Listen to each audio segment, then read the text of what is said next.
మహబూబాబాద్ జిల్లా కేసముద్రం మండల కేంద్రంలోని మహాలక్ష్మి ట్రేడర్స్లో దొంగతనానికి పాల్పడిన వ్యక్తిని అరెస్ట్ చేసి దొంగతనం చేసిన సొత్తు స్వాధీనం చేసుకున్న పోలీసులు. ఈ సందర్భంగా ఏర్పాటు చేసిన మీడియా సమావేశంలో డీఎస్పీ తిరుపతి రావు మాట్లాడారు.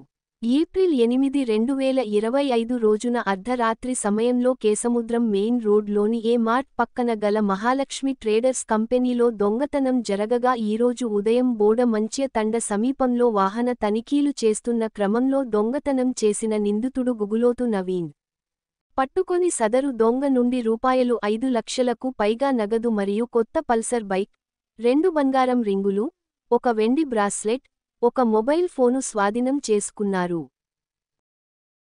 8వ తారీఖు నాడు కేసముద్రం మండలంలోని కేంద్రంలోని మహాలక్ష్మి ట్రేడర్స్ నందు దొంగతనం జరిగిన సమాచారం లాగా అక్కడికి టోల్ సి సర్వే గారు వారి సిబ్బంది వెళ్ళి పరిశీలించారు.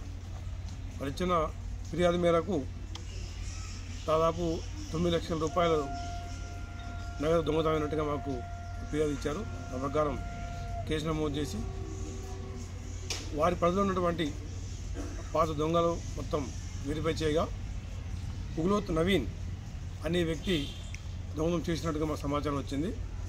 ఆ నవీన్ కోసం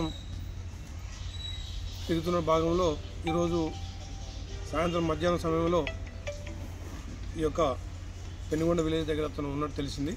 ఈరోజు ఎస్ఐ గారు, ఇన్స్పెక్టర్ గారు, వారి సిబ్బంది ప్లస్ అతిరామ్, సిసిఐ గారు, రామచందర్ అందరూ కలిసి చాకచక్యంగా అతని సమాచారం సేకరించి పట్టుకోవడం జరిగింది. పట్టుకుని విచారించగా అతను దొంగిలించినటువంటి 9 లక్షల చిల్లర నగదులో 5 లక్షల రూపాయలు, 5,000 రూపాయలు రికవరీ జరిగింది.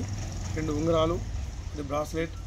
అతను కొత్త బండి కొనుక్కున్నాడు, మిగతా ఒక ఫోన్ కొనుక్కున్నాడు. మిగతా సొమ్ముతోని అతను మొత్తం అంతా జల్సాది జరిగింది. తను గతంలో కూడా దొంగత చరిత్ర ఉన్నది. కాబట్టి ప్రజలకు విజ్ఞప్తి ఏంటంటే పెద్ద మొత్తం నగదు ఇల్లు పెట్టరాదు, ఇప్పటికప్పుడు కూడా బ్యాంకులు జమ చేసుకోవాలి. ఇంకా దొంగతనం జరిగిన తర్వాత అదృష్టం కొద్ది ఈరోజు రికవర్ చేయడం జరిగింది. క్యాష్ దొంగతనం రికవర్ అనేది చాలా తక్కువ అవకాశం ఉంటుంది. అది విజ్ఞప్తి చేస్తున్నాం. Thank you. సరే, ఒక్కడే ఉన్నాడు, ఒకటే దొంగ ఉన్నాడు. ఇతను ఓన్లీ సోలు అక్కీయుడు, ఒకటే దొంగతనం చేస్తుంటాం.